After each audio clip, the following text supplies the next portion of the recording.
मराठा योद्धा मनोज जरांगे पाटील यांच्या उपोषणाचा आजचा हा 4था दिवस आहे, तरी पण सरकारकडून कसलीही अंमलबजावणी करण्यात आली नाही। त्यामुळे आता मराठा क्रांती जो आहे तो आक्रमक होताना पाहायला मिळते। उद्या महाराष्ट्र बंदचे हाक देण्यात आलेले आहे, बीड देखील बंद राहणार आहे। काय बंदचे हाक तुम्ही करताय, काय कारण आहे?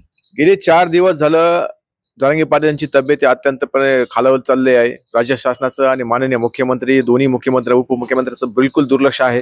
मराठा समाज या महाराष्ट्रात राहतो का नाही असाच संशय त्यांच्याकडून मला व्यक्त होत आहे, असं मला दिसतंय। त्यातून आता 4 दिवस झाल्यापासून त्यांनी लक्षात नाही आलं, सोशल मीडियामधून मराठा समाजातील महाराष्ट्रातील ज्या युवकांनी 14 तारखेचा बंद पुकारलेला आहे, याची जाणीव आम्हाला पण नव्हती। मी समन्वयक या नात्याने या जाणीवपूर्वक म्हणजे जबाबदारीने गोष्ट बोलतो किंवा 14 तारखेच्या बंदच्या बाबतीत आम्हाला कुठली गोष्ट माहित नव्हती। परंतु डिक्लेअर झाल्यानंतर सर्व सोशल मीडियावर व्हायरल झाल्यानंतर आम्हाला कुठं ना कुठं या गोष्टीमध्ये सामावून आता ह्या जिल्हा बंदच्या दृष्टिकोनातून शांततेत कसा बंद राहील या दृष्टिकोनातून आम्हाला काम करायचं आहे। पूर्ण महाराष्ट्रातील आणि जिल्ह्यातील व्यापारी बंधू आम्हाला पूर्ण सपोर्टेबल आहेत। मला राज्य शासनाला या बंदच्या माध्यमातून एवढंच आवाहन करायचं की आपण आम्हाला जो आरक्षणाचा न्याय आहे तो न्याय मिळवून द्यावा आणि हे बंद शांततेत राहील याची आम्ही काळजी करतो। बीड मध्ये 30 ऑक्टोबरला जाळपोळ झाली होती आरक्षणाच्याच मागणीवरून। आता तुम्ही उद्या बीड बंद करताय, कशा पद्धतीनं बंद राहील, शांततेचं कसं आवाहन करा? मुळात हा बंद मनोजदादा जरांगे मी किंवा आम्ही कुणीही केलेला नाही। सोशल मीडियातून आणि समाजातून सकल मराठा समाज महाराष्ट्राच्या वतीने हा बंदचे हाक दिलेले आहे। परंतु हे करत असताना यात जाणून बुजून काही लोक आमचा बंद हाणून पाडण्यासाठी किंवा बंदला गालबोट लावण्यासाठी, मराठा आरक्षण आंदोलन बदनाम करण्यासाठी जाणून बुजून काही लोकांना घुसवून हिंसक घटना, हिंदू मुस्लिम किंवा मराठा ओबीसी असा वाद लावण्याचा काही घाट काही लोकांनी घातलेला आहे। याची हे वेळीच आवरलं पाहिजे।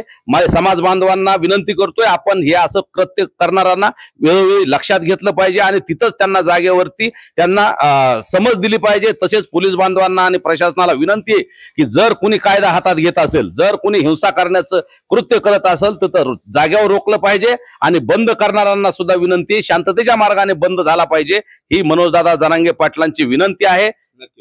काय काय बंद राहील उद्या? शाळा महाविद्यालय असतील, बस सेवा असेल, काय काय बंद राहणार? एकंदरीत पाहता ह्या मराठा आरक्षणा किंवा मराठा विषयाला फक्त मराठा समाजाचं आंदोलन नाही, तुम्ही बघितलं असेल तर ओबीसी बांधव, दलित बांधव पण आमच्या बरोबर होते। त्यामुळे पूर्ण 18 पकडाचा बंद असल्यामुळे पूर्ण कडकडीत बंद असेल, शाळा बंद असतील, महाविद्यालय बंद असतील, आस्थापने बंद असतील। कारण त्यांनी स्वतः आम्हाला फोन करून सांगितलं की आमच्याला पाठिंबा बंद आहे आणि नेहमीप्रमाणे हा बंद फक्त एवढ्यासाठीच आहे की आमच्या मोठ्या भावाला आमचा पाठिंबा दाखवण्यासाठी सर्व समाज बांधव आम्हाला उतरलेले। आणि दुसरी गोष्ट, मनोज जरांगे पाटील यांची प्रकृती ढासळत चालली, तर त्यांना आमचा पाठिंबा आणि आमची ताकद किती हे दाखवण्यासाठी हा बंद आहे आणि हा उत्स्फूर्त बंद आहे। नक्की उद्या हॉस्पिटल्स असतील, काही आणीबाणीची जर वेळ आली तर मग काय काय सुरू ठेवणार? अँब्युलन्स वगैरे असतील? सर व्यापारी संघटना, डॉक्टर संघटना यांना आम्ही कळवलंय की जे तुमचे हॉस्पिटल आहेत, तुमचे ॲम्ब्युलन्स आहेत, हे 24 तास सेवेसाठी उपलब्ध राहून द्या। कुठेही हिंसाचार होणार नाही याची दखल पूर्ण समाजाने घेतली पाहिजे आणि आंदोलन बदनाम होईल असं कोणतंच कृत्य करू नये। नक्कीच सोशल माध्यमाच्या माध्यमातून हे आंदोलन जे आहे हे बंद आहे ते पुकारलेलं आहे। या बंद मध्ये मनोज जरांगे पाटील किंवा कुठल्याही मराठा संघटनांचा हात नाहीये।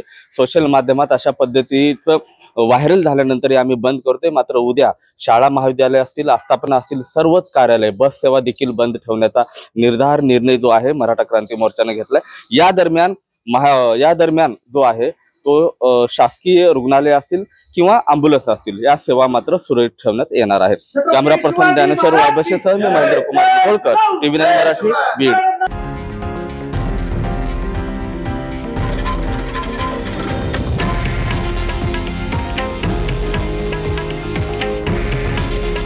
हे आहे देशातील नंबर 1 न्यूज नेटवर्क आणि आपण पाहत आहात TV9 मराठी। काळजी तुमची, हित महाराष्ट्राचं।